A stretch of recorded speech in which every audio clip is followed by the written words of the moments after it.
Welcome to ITU Telecom World 2018 here in Durban, South Africa, where I've got the great pleasure of being joined in the studio today by Patrick Nyirishema, who is the Director General of RURA in Rwanda, the regulatory authority there. Patrick, welcome to the studio. Well, pleasure to be here. Now, I'd like to start off by asking you a little bit about smart digital development. What does smart digital development mean to you, and what does it mean to Rwanda? Smart digital development, to me and to Rwanda, is one that solves the problems of an ordinary citizen, where technology comes to bear and helps improve people's lives, people at the very grassroots level, not just people who are living in cities, not just the haves, but really everyone, all-inclusive, and solving the real problems of the people. And what single innovation do you think is going to be the most transformative? I think that the biggest drive right now that is most transformative is artificial intelligence driven by the explosion of data. Today there is data on almost everything and everywhere, which creates opportunities for machine learning and helping to improve what artificial intelligence can do. So I think it's probably the biggest transformative technology today, in my opinion. Now, RURA has a responsibility for regulating a whole load of different range of public utilities. What advantages does this cross-sectoral approach bring?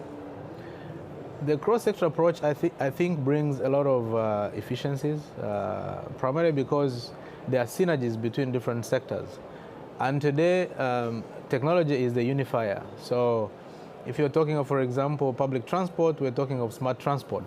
So that is transport driven by information communications technology. If you're talking of energy, you're talking of smart energy.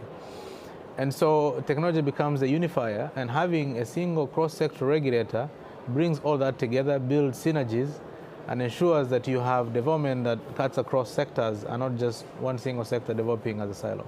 Let's talk about universal communication coverage. What efforts is Rwanda making in terms of providing that and bridging the digital divide? Rwanda has been pushing for universal coverage for the last several years. In fact, as we speak today, we have more than 95% coverage of 4G in Rwanda, the largest coverage on the continent. And we continue to drive forward. We're now preparing for 5G. And so as a country, we have been working both to ensure that there's universal coverage, but also universal access, which now goes into the socioeconomics and affordability of devices and the service. But we've made a lot of headway in terms of access, in terms of affordability, and we're on our way to universal service. Now, you've not come alone. Rwanda has several SMEs here at the exhibition. I wanted to ask you, how are you fostering innovation here? How are you encouraging technology and digital entrepreneurship? Three things, really. One is focusing on the young people, because then you're investing into the future. Secondly, is to create conditions, both policy and regulatory conditions, that encourage and foster innovation, to make sure that there are no hurdles in terms of the regulatory environment for people who are trying to innovate and go with the latest technologies.